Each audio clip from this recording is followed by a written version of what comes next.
Hello and welcome to Crunchy Stewardship. My name is Chrissy Rombach. And my name is Katie Jones. We are two cousins who are passionate about learning and sharing knowledge to equip others to steward their spiritual, mental, emotional, financial, and physical health to honor God in every aspect of their lives. In this podcast, we are taking a deep dive into what it means to steward our lives as God originally intended for us with the resources that God has given us. We will look at topics like food, medicine, finances, mental health, and tons more through a natural lens and with a biblical foundation.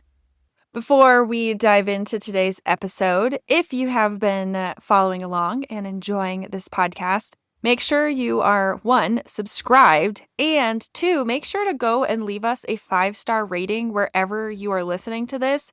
This really helps other people to find our show in the future. And if you aren't already signed up for our weekly newsletter, take a moment right now, pause, and go and do that by clicking the link in the show notes below. We send out tips through our newsletter as well as keep you updated on new episodes that come out weekly. So go ahead and do that now. Today's episode, we're kind of shifting gears a little bit and turning an eye towards how do we effectively pay for our health? Because health is expensive. Let's be real. Anytime anybody goes to the hospital or has any sort of significant, not primary care event happen to them, it can get a little bit pricey. And so we're just going to face that reality today of health is not cheap. And it's one of those things that we have to prepare for, both financially and spiritually and emotionally and mentally too. So we have to prepare for these. So we're going to talk a little bit on ways that we can prepare for health crises today, and also methods that both the United States and private companies have put into place to help us pay for these things. So we're going to talk about health insurance, how health insurance works exactly, and then also alternative, non-traditional health insurance type things that you can use to also help pay for your health costs. So starting off, we're just going to give like a blanket overview of what is health insurance, how does it work, and what does it do for you. So health insurance originally started as a means by which the United States could help their people pay for health costs. Just because health is expensive, health crises are expensive. So health insurance was originally created to help the people be able to pay for their health care. The way it essentially works is each month, a person pays what's called a premium, which is a set amount of money they pay towards their health insurance company to say, okay, if I get sick, you're going to cover me. And so for my premium, for example, is $344 each month we pay to our health insurance company in order for them to protect us when we get sick. So there are premiums you pay every month. In addition to that, there are what's called copays, which is a set number that you pay whenever you go to a normal health thing. They have set numbers for primary care, specialty care, urgent care, and emergency room visits. So if you go to either of those, you're going to pay a copay. And then usually the health insurance company says that they will cover the rest of whatever care was needed during that visit. In addition to that, they have what's called a deductible. So a deductible is how much you will pay towards your health care each year until the insurance company starts chipping in, pretty much. So essentially, the idea is you cover the first, say, $10,000 of care that you receive in a year. And after you've hit $10,000 worth of care that you have received, then the insurance company will start paying a percentage of the costs thereafter. With that, there is also an out-of-pocket maximum that a person will pay each year. It can be a lot of money that a person can pay maximum each year out of pocket. So say maybe $20,000. If you think about $20,000 a year, year over year over year for chronic illnesses, that is incredibly expensive. And health insurance companies know this. Now, they only allow you to pay up to your maximum out-of-pocket expense, and then they will cover 100% thereafter. So they say, when a person signs up for traditional health insurance, they are given an outline of the things that their health insurance company will or will not pay for upfront. For instance, a health insurance company may pay for regular annual checkups or treatment at an OB's office, but fertility care, maybe not. Additionally, they might pay for primary care visits or regular testing that you get done every single year, preventative care.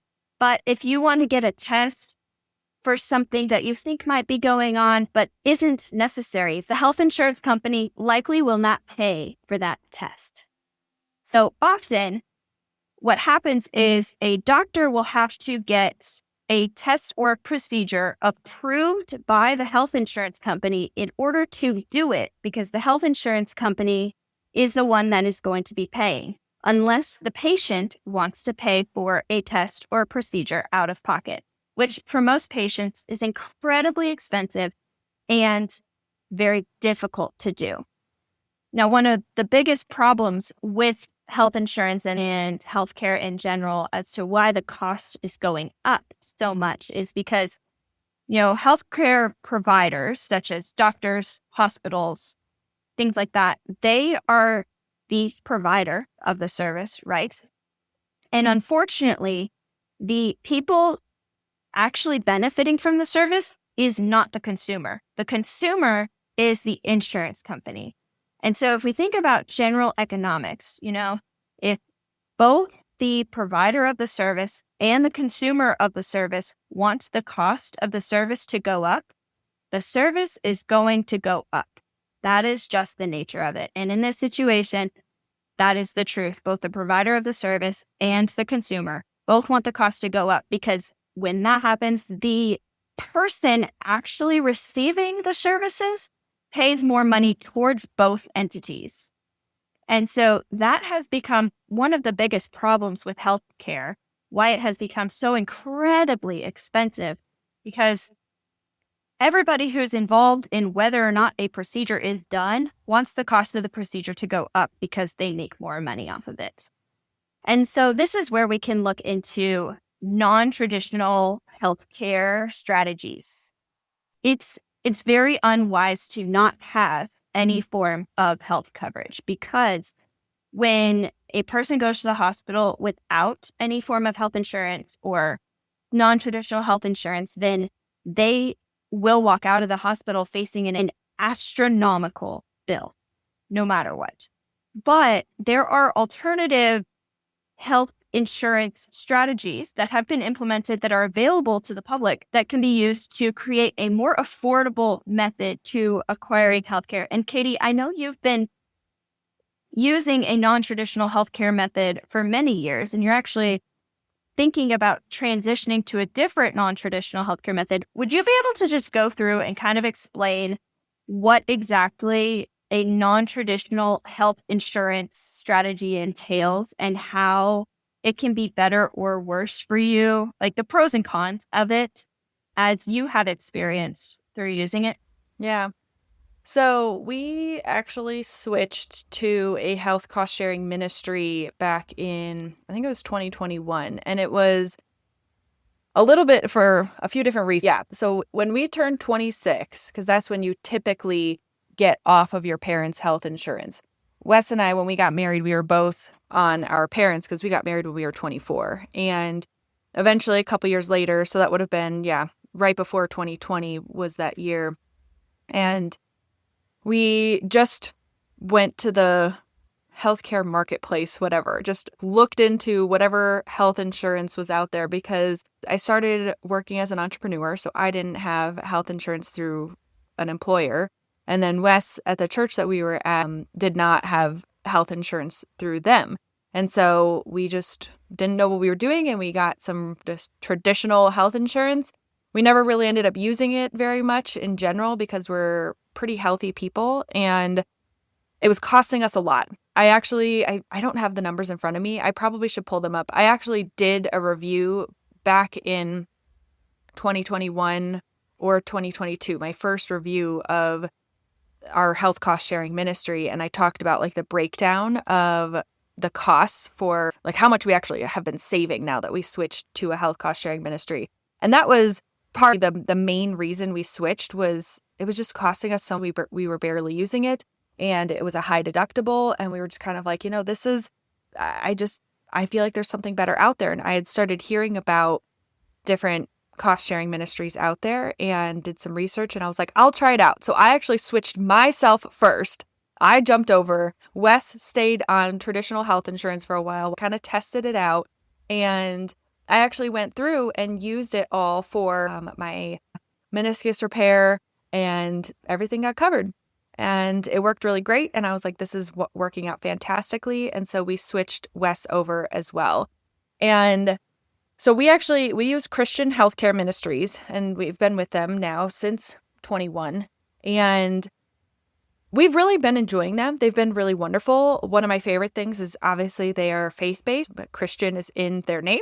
And that means that they decide the types of medical events, like medical incidents and stuff that get covered, need to align with like their biblical principles that they have set before them and for members that they need to align to. And we've actually really, really appreciated that.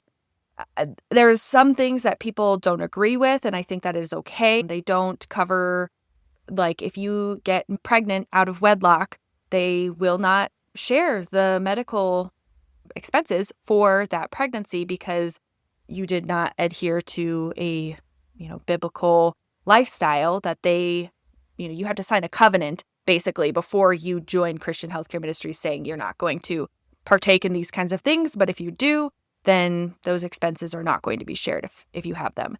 And I actually really appreciate that. And because health cost share like ministries and programs like this, because they're not traditional health insurance, they don't need to cover all the things that Obamacare now says that we have to cover in health insurance. And because of that, they're able to keep the monthly kind of like premiums. They're not necessarily called premiums because, again, it's not health insurance. In Christian healthcare ministries, the monthly share amount, it's like how much you share into the ministry. And so because they don't cover all the things, it helps keep our monthly share amount much lower. This is different per medical cost sharing program because Medishare is one of the more popular ones out there. They actually align a little bit more closely to how traditional health insurance works, with having copays and deductibles and a network that you have to work with for providers. Whereas with Christian healthcare ministries, we don't have copays. We have something similar to a deductible, but it's much lower and it has to meet certain requirements and stuff. And on our plan, it's actually $1,250. So that's kind of like our quote unquote deductible. And we're on the gold plan, which is the more expensive one. And so like their high deductible plan, I'm using quotes here, is $6,000 per year. Kind of would have to pay per year for incidents and stuff. You're saying that the highest level that they have has a $6,000 deductible. The lowest, so their bronze plan has the highest deductible, but their gold plan, which is what we're on, is like the lowest deductible, but it's the highest monthly premium. Got it. That's what I was saying. Mm-hmm. So high monthly premiums with low deductibles, or low monthly premiums with high deductibles. Yes. Yeah. And that's kind of like the whole point of health insurance and everything. You have to consider like the deductible that you are willing to take. And I'm using the word deductible just as a general blanket term because most of us understand what a deductible kind of is. But again, with these health cost sharing programs, it's not exactly a deductible. It's very similar to, but there's few quirky differences that I go into in some of my YouTube videos. If anybody wants to dive to like Christian healthcare ministries specifically, I'm trying to keep it as general as possible if you're looking into other programs. But, kind of think about what risk am I willing to take when it comes to my health expenses. So if you do have a large medical event, or do you have an emergency fund set aside to pay for a higher deductible? When we, like earlier on, we actually did do that, and we did do the higher deductible because I'm like, okay, we don't have as much risk and we have this money set aside for the deductible if anything were to happen. For our car insurance, we actually do a pretty high deductible because I'm like, our cars are paid off. And so I'm like, if anything happens, we just pay the deductible and it's fine because we have the money set aside to pay for that kind of an emergency. But there are a lot of benefits. One of the big things that I have come to really, really love with Christian healthcare ministries and some of the other cost-sharing programs out there do this is that they do not have a network that you have to work with. So you get to choose which provider you go to. So you could pick like the best person for whatever your need is. So if you have cancer and you want to see the best doctor to help you treat that, you can go to that doctor and you don't have to worry about them being in network or not. And that's really something that we've actually appreciated and in simple ways, because when Wes had his ankle surgery, I sent him to the same orthopedic place that I went to for my meniscus a few years before that. And then I didn't have to worry about whether our physical therapist was in network. I just picked the closest one that I thought was the greatest. And so that way it was like only 2 minutes from my house and I didn't have to worry whether they were in network, because when you're a part of a cost sharing program, you're actually considered a self-pay patient. And I know that some people get really freaked out about that because they're like, oh, well, then I have to pay everything out of pocket. And what if they don't pay? We've been with CHM and have had a lot of different medical events at this point, and everything that qualifies for sharing has been shared, and we have gotten the reimbursements back for those expenses, and we have had no problems with it. Now, we have had a few medical events that do not technically qualify for sharing, but we knew that ahead of time going into it, and we knew, well, this is just something that's going to be out of pocket for us. So it's a little bit of like a mentality switch. We've really come in America to believe that health insurance should just pay for all of our health expenses, no matter what they are. And so because of that, we feel very entitled when we go to like the doctor and we're like, well, this needs to be paid for and this needs to be paid for and my labs and this and blah, blah, blah. But when we think of our health in that sense, I've had friends who are like, oh, well, I would really like to get this looked at, but my health insurance is going to pay for it, so I'm just not going to go do that. And I'm like, what if you could be critically ill and you have no idea just because you just don't want to pay for it yourself out of pocket? It's like we've lost the sense of going to the doctor or going to any kind of provider. It's like you want to think of it as like a preventative, like your like quality of life could be better if you actually get these things taken care of. And it needs to be an investment into yourself and your future even to go and take care of these things versus throwing it off because my health insurance isn't going to pay for this. And so, we've been going to like the acupuncturist lately. We go to the chiropractor. We go to all these different people, and CHM doesn't pay for those things, but I know that it's an investment into our health. So that way we won't get sick and won't need to go to the hospital and won't need to have all these chronic illnesses. And so it's just a mentality shift that I think our country really, really needs. I also want to touch on that a little bit. You mentioned in-network versus out-of-network doctors. And, I live in North Carolina. There's a lot of very large health providing companies here in this part of the state. And so it's actually really unfortunate because if there is a specialist at a different entity who is like the number one specialist in the United States, I am not able to go to that specialist because my health insurance is provided through the entity that I work for. And so because I work for a hospital, they only cover doctors in network through the health system that I work for. So if the number one neurosurgeon is in a different health system and I need a neurosurgeon, I don't need a neurosurgeon. But if this ever happened, that would be really unfortunate because I would not have access to the best neurosurgeon in the United States, even though they're only a 15-minute drive away from me. And so that is one of the things that's like really hard to kind of wrap your head around of whether or not a doctor is in network or out of network and being able to go to whichever provider you would like. Another thing that I actually found interesting about my traditional healthcare is they did not cover my chiropractor. And so I decided to start going to a chiropractor because of back pain due to the nature of my job, being a nurse, it happens.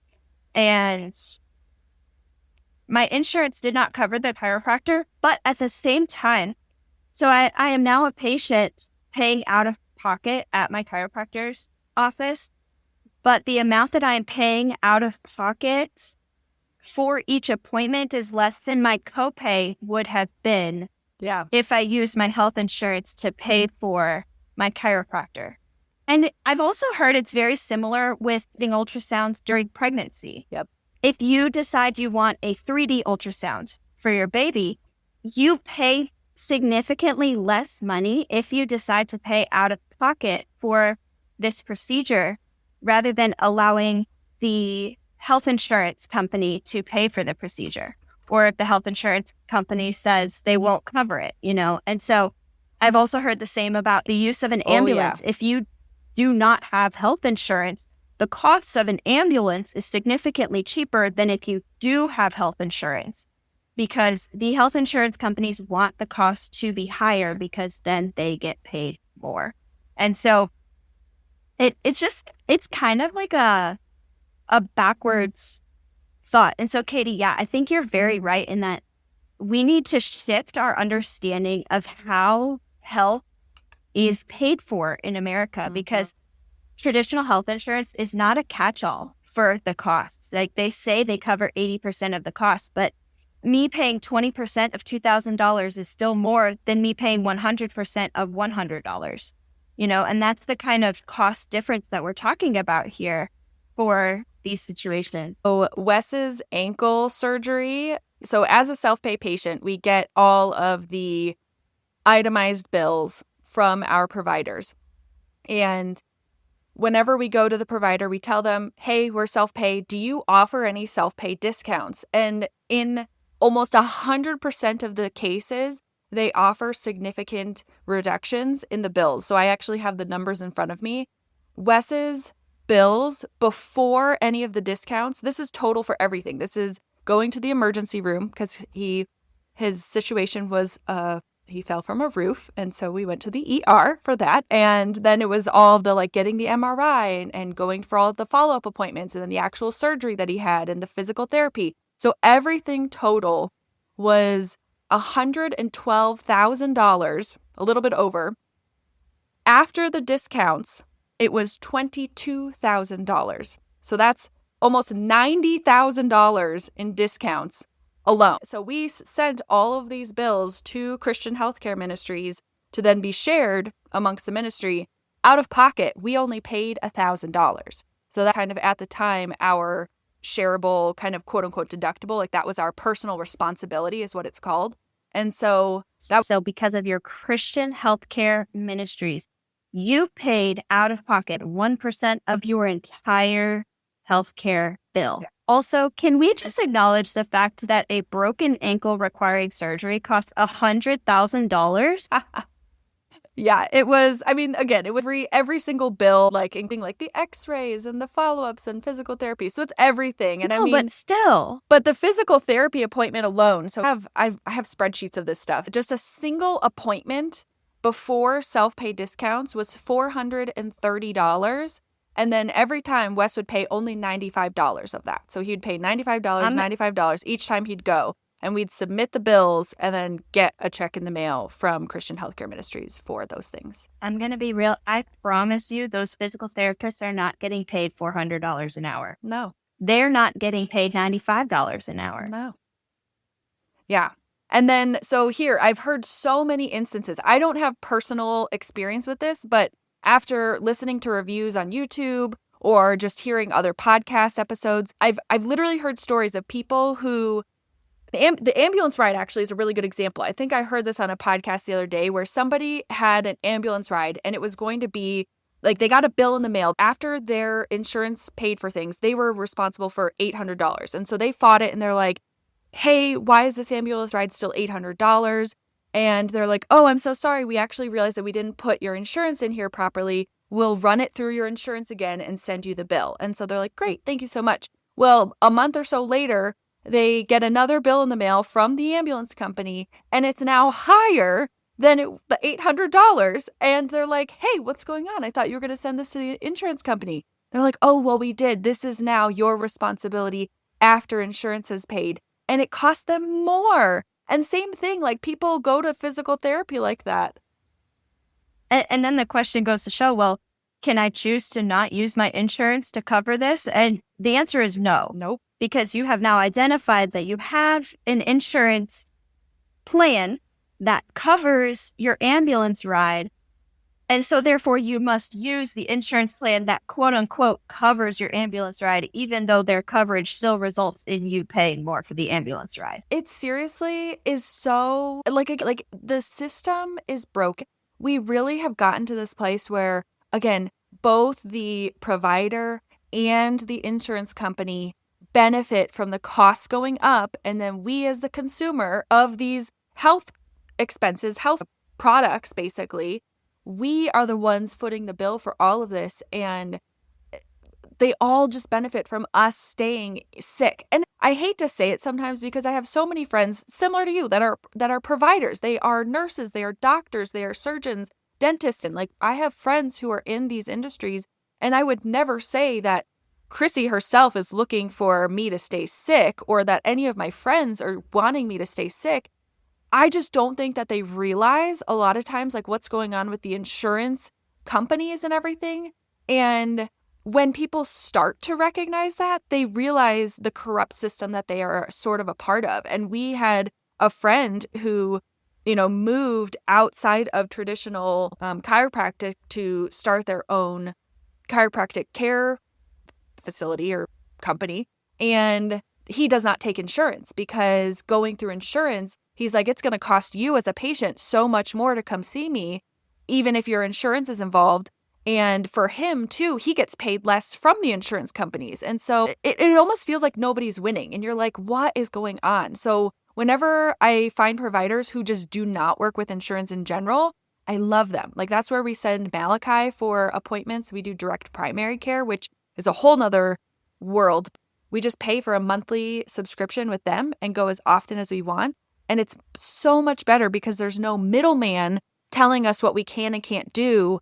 And it's just so crazy.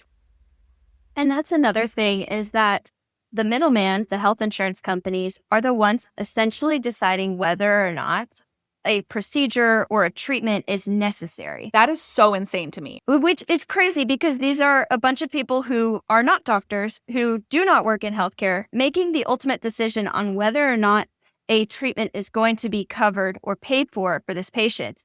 And so we could be talking about life-saving treatments that insurance companies merely just will not pay for. And it's very unfortunate. In addition, we have a bunch of patients who need to go to acute rehab or a skilled nursing facility after leaving the hospital because they're medically cleared, but yet they had a broken hip. And so they're unsafe to mobilize at home by themselves. And so they need to go to some sort of inpatient rehab until they're able to mobilize safely, And ultimately, it is the insurance company's decision on whether or not they're able to go to a good quality rehab facility or a low quality rehab facility. And I just look at it and I'm like, this is so incredibly unfair that if you have crappy insurance, that you can't go to a facility. Now, I do wonder, I have had patients who are self-pay. They are sometimes completely unable to go to nursing facilities or acute rehab. So, Katie, I don't know if you have any experience with that. Do you know if these health share companies cover nursing facilities or acute rehab, inpatient rehab sort of things? My initial reaction is probably not for some of these situations. I don't believe Christian Healthcare Ministries does. I'm not sure about something like Medishare. Medishare might. Don't take me at my word for that. So people have to go do their own research on that. But so we're actually considering switching from Christian Healthcare Ministries for a few different reasons.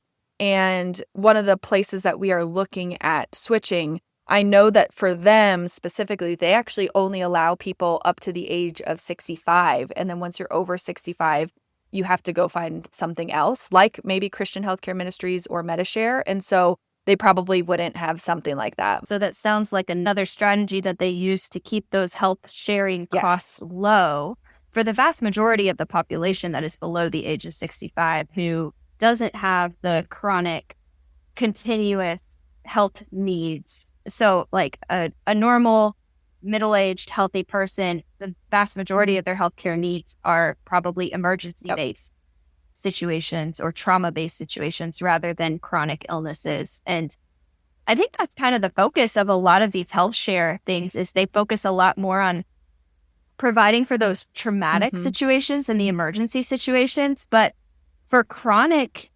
illnesses and chronic conditions, they really do encourage you to get ahead of your chronic illnesses to prevent them from happening because they don't cover them as well. I mean, it does bring us back to the point of like, if we start shifting our mindset to health insurance or a health insurance type thing, being more of a provider in these catastrophic situations, like in an emergent situation, that's really what it's intended for. We really need to start getting away from the idea of like health insurance covering all of our little preventative things, because that should be more of an investment into our health. Like those kinds of things, like going to your doctor on a regular basis and going and taking care of some small things, like that should be more preventative and more of an investment in yourself and your long-term future. Whereas like I think health insurance is better used for emergencies. And that's what we have really done. Or like maybe not even emergencies. Let me clarify that. Larger incidents or larger medical events. Like, so pregnancy is another one that can cost, out of pocket for us. Well, I will do a little like disclaimer. Ours was a little bit different. For a normal pregnancy, if everything had gone totally normal for us, it would have been less than $15,000 for the whole pregnancy and birth and everything. And then we would have only paid around like $2,000 to $3,000 out of pocket because the personal responsibility is slightly higher for a maternity event with Christian Healthcare Ministries. And so it was slightly different, and we can get into that another day. But it would have, like, if we start thinking of health insurance just for the emergent situations and then put our finances and actually invest in our health, like take whatever we were going to be paying for those premiums and high deductibles and invest in our health. That's what we've been really doing ourselves, like Wes and I with our family is, okay, we have this for the catastrophic events and any pregnancies and things like that.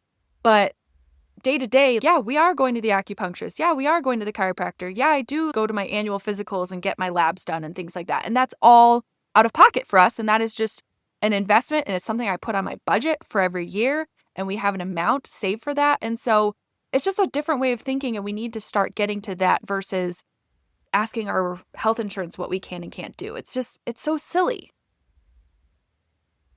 I think in addition to that, Max and I mentioned earlier, we were talking about transitioning from traditional healthcare to non-traditional healthcare. And we're in that same position that you guys were in at the beginning of your marriage of we're both pretty healthy. And so we don't really use the extent of our health insurance. We pay nearly $350 a month. We go to primary care and maybe 1 or 2 urgent care visits a year for like the flu. It's not a huge cost that we are incurring of healthcare at this point in our lives because we are generally healthy.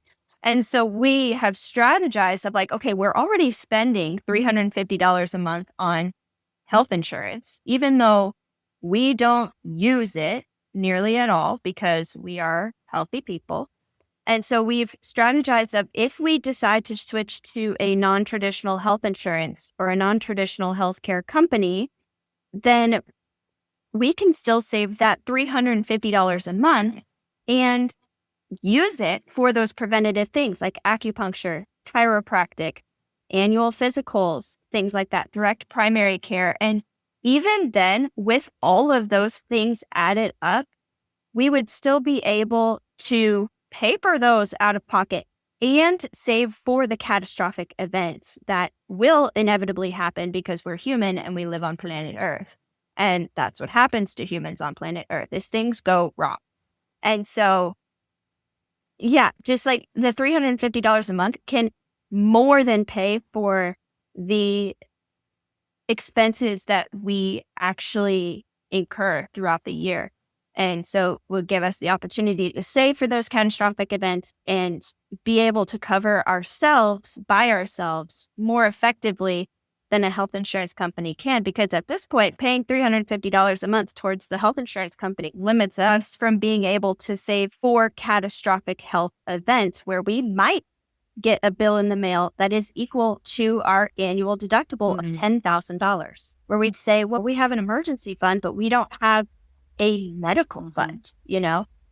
And so then at what point do you say, well, I lost my job because of this medical expense? Well, there, boom, emergency fund gone in 2 seconds. Yeah, I've been hearing a lot more also, again, like these are on my podcasts and YouTube videos and stuff, that there have been a lot of instances where health insurance companies will like hit you with these surprise bills and they'll decline your claims and things like that. And for things like one of the examples that I heard, and I may have shared it on here before, but it was the guy who brought his daughter in to get her ears checked. She was having chronic ear infections and couldn't sleep. And it was like really impacting her quality of life and just her ability to stay healthy in general. And the doctor had recommended putting tubes in her ears and she got the surgery done. And the hospital said, yeah, we work with your insurance in general. That was kind of the phrase, like we work with your insurance. And so they here as the customer thinking, okay, great, you're going to work with the insurance is going to pay for this.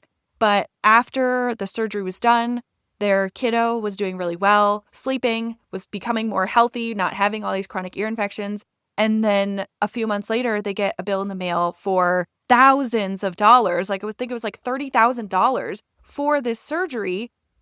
And it was like, sorry, this claim was declined. And so they battled with their insurance month over month for so long for this insurance claim saying, no, the doctor said it was medically necessary, but the insurance company was like, nope, this was just something that you were choosing to get done. It was elective, and the insurance company kept declining it, and they fought for so long, and they finally were like, this is pointless. Like, we're not going to win. We can't. And then they were finding out that so many other people were dealing with these same things. And this is like a big, well-known company. I won't plaster it out there, but it's like this health insurance company is doing this on several occasions. And I'm like, oh my gosh, that is really scary. And rather unfortunate that you think that your insurance company is going to help pay for you. And then unfortunately, it's driving patients to like bankruptcy because they're like, I thought I would be able to do this with my insurance and now I can't, and I can't pay for this. So yeah, I think I have the quote, 1 out of 5 claims submitted to health insurance plans are denied every year. So that's 20% of health claims right now. Like this is a current stat that I have. And so you just don't know. And that's the scary thing. It's like your provider itself, your doctor is saying these are medically necessary, but then your insurance company's like, nah. I do wonder, do you know of any situation in which it would be beneficial for somebody to stick with a traditional health insurance company rather than switching to a non-traditional health insurance company? Yeah. Well, what's interesting too, again, with the cost sharing programs, a lot of them support people who are healthier. That being said, Christian Healthcare Ministries does not decline anybody based on their health. And so you could be anybody. But I mean, one thing to consider is that CHM does not pay for ongoing prescriptions. So if you have any kind of medical prescription for a chronic illness that you have, CHM will not pay for that out of pocket. Now, I know that for some people, that actually could be an astronomical expense depending on the medication that you're taking. And so sticking with traditional health insurance might potentially be beneficial in that situation. But what I would even encourage for that person is if that's you, then work to potentially reverse whatever it is that you have, if it's possible. Like find a naturopath doctor who can help you actually get out of that autoimmune disease or something, so that way you don't have to continue with that medication long term, and then consider switching. The other program that we're considering looking into and switching to, they don't take people who are obese. And so if you weigh over a certain amount, and it's different for both male and female, they won't allow you into the program. And because, there's a lot more health costs that are typically incurred from people who are obese. And so, Katie, what's the name of that one? the program itself is called Crowd Health. So it's similar to like crowdsourcing, right? So crowdsourcing for your health. And yeah, we're considering it. Christian healthcare ministries, their cost has been increasing over the last few years pretty consistently. They've also had more restrictions. Like CHM has added some more restrictions as far as what you can and can't share. And there's just been a lot more fine print that it's like, okay, working around a lot of these things. I also really so Crowd Health does not have a cap for the expenses that you can share. So you were mentioning that with the deductibles and stuff. With a traditional health insurance, you have a deductible that you pay, but then after you pay the deductible, the health insurance will pay a certain percentage of those expenses after your deductible, but only up into a certain amount. And then after that, you're responsible for it. CHM has something similar, unless you're on their CHM Plus program, where if you add the CHM Plus program, it makes the sharing unlimited. But Crowd Health, there is no cap. There's no maximum to how much you can share within reason. I mean, obviously, if there's something catastrophic that's happening and you have millions of dollars worth of medical bills, which is a very real possibility because we have experienced that ourselves, like millions of dollars, they would fund that and work with the whole Crowd Health community to fund that. But they also they have a lot of like interesting scoring and stuff, but we can get into that a little bit more later.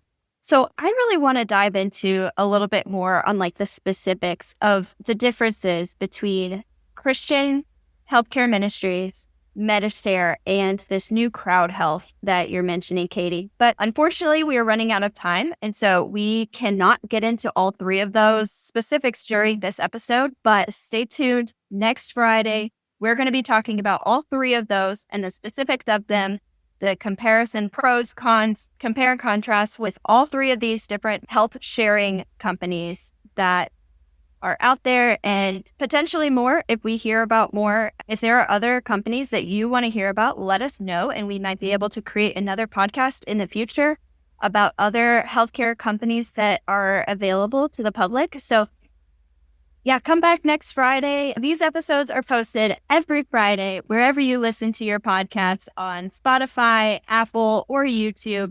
And make sure if you are loving our podcast, you leave a 5-star review so other people can hear about it more easily and learn more, just as you are learning and we are learning all together. So thanks for tuning in to our conversation today. Be sure to subscribe and also join us over on Facebook, on our Facebook group, Crunchy Christian Mamas on a Budget, where we share tips and tricks on everything health, from food to cleaning supplies, to healthcare, to chickens. Chickens. Love the chickens. We also have created an Instagram page. It's called Crunchy Stewardship, easy to find. We are public, so go ahead and follow us over there. And we can continue these conversations and get involved in our community. Until next time, this is Chrissy. And this is Katie. And thanks for listening to Crunchy Stewardship. Bye.